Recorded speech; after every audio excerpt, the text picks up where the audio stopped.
Civic Type R, and having this be my only car, so this is my daily driver, and it's not the perfect daily driver, but it's a good car. It's a really fun car, and that's kind of what it comes down to.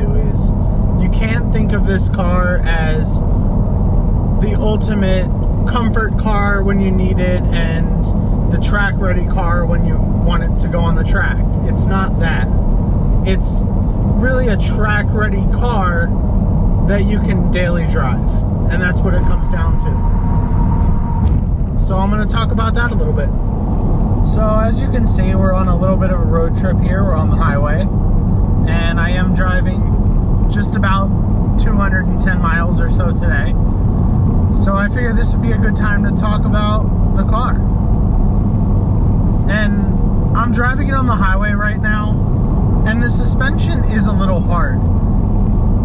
I mean, I've driven a 2015 was the last year for the Accord that I drove, and that had great suspension, but at the same time you'd never take an Accord to the track. So being able to take this car to the track, it's understandable that the suspension's going to be a little hard. Now, this is in comfort mode. You can also put it in sport mode, and it gets a little bit harder. And then you can put it in plus R mode. And now I'm in plus R mode, and you can feel every bump. The car doesn't want to leave the road, so in order to do that, it needs to make the suspension a little harder. So it's completely understandable that this car has hard suspension. You want that for the track, and it's good enough that you can put up with it during daily driving. Now, as far as the engine and throttle and everything like that, in plus R mode, there is no lag when it comes to throttle response. When you press the gas, it's going to do what you want it to do.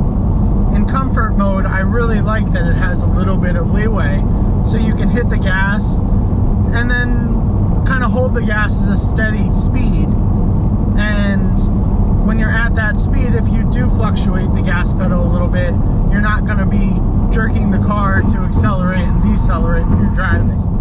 And I think that's really nice that there's multiple features. I thought I would use individual mode a little more than I do, but individual mode is good when I'm city driving. I have it set to everything as plus R except for the suspension. Occasionally I will put the steering down to sport instead of Type R, or Type R plus R, just because it's a little too tight for me for daily driving.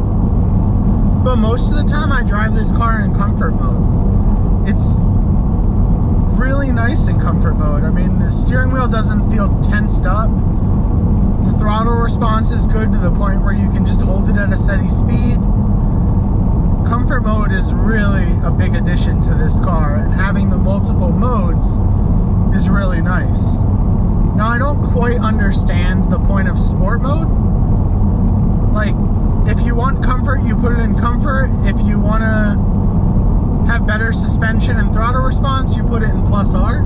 So I'm not quite sure what sport mode is for, or when you would use sport mode. I feel like if you ever wanted to go into sport, you could just go into plus R. But if anyone knows, feel free to leave a comment down below, because I'm really interested in how people use sport mode. I have not once used it since I got the car. Now, this car has 348 miles on it. I know it's still kind of new. I've been babying the car. Haven't really given it full throttle, anything like that. But overall, the car, for the 348 miles, has gotten 22.9 miles per gallon. Now, I'm doing highway cruising, and I've been on the highway about 55 miles or so. Now, there was time to get onto the highway and everything like that, but this trip, I'm averaging 26.4 miles per gallon. So, coming from a 2020 Civic Si, that on this same drive I could get 40 plus miles per gallon, 40, 42 miles per gallon, it's way different. Having a 14 mile per gallon difference really adds up, especially seeing as how the gas tank is no bigger on this car than it was on that car. So moving on to the comforts on the inside of this car, I definitely like the sound system they put in this car. Now keep in mind, I immediately, within having this car for 3 days, took the car in and got a 12-inch subwoofer put in the back. And I've put this subwoofer in all my cars. It's been in my regular Civic, a Honda Pilot, 2 SIs, and now the Type R. So it's just kind of a personal preference that when I get a new car, I like the heavy bass, and so of course I'm going to add an aftermarket subwoofer. And so the speakers are fantastic though. They're crystal clear. I've heard different things about the speakers in different reviews, but for my needs and keeping up with a 12-inch subwoofer, they do their job. And it's not the loudest audio from the speakers you've ever heard, but it's definitely a big jump up from the SIs that I've had. Definitely a jump up from the regular Civic that I had back in 2013. They've really come a long way, and I really like the sound system. I use it all the time. The new subwoofer makes the car shake, which I know a lot of people are going to be like, why did you put a subwoofer in a Type R? But it's just my personal preference. I'm not going to really take this car to the track. I daily drive this car. I wanted to make the experience as best for me as possible, and that's what I did. Now, I never thought I would miss having a sunroof, because my SIs both had sunroofs, and this one does not. And now keep in mind, I've never really used the sunroof on the SI.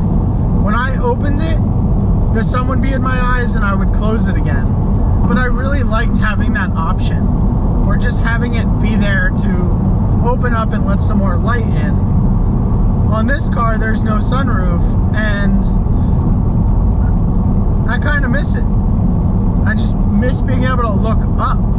And I know it sounds like such a weird small detail, especially because it's like, oh, you drive a Type R, you don't need a sunroof, it's extra weight above the center of gravity, all that. But I did actually kind of like having the sunroof, even though it didn't get used that often. So I don't drive much. I only put a few thousand miles on my car a year. So let me know what you guys think. Do you daily drive your Type R? Do you have other cars that you use as a daily driver, and then the Type R's a special car that you want to keep in the garage? Let me know what you guys do with your Type R, because I daily drive mine. I think it's a great daily driver,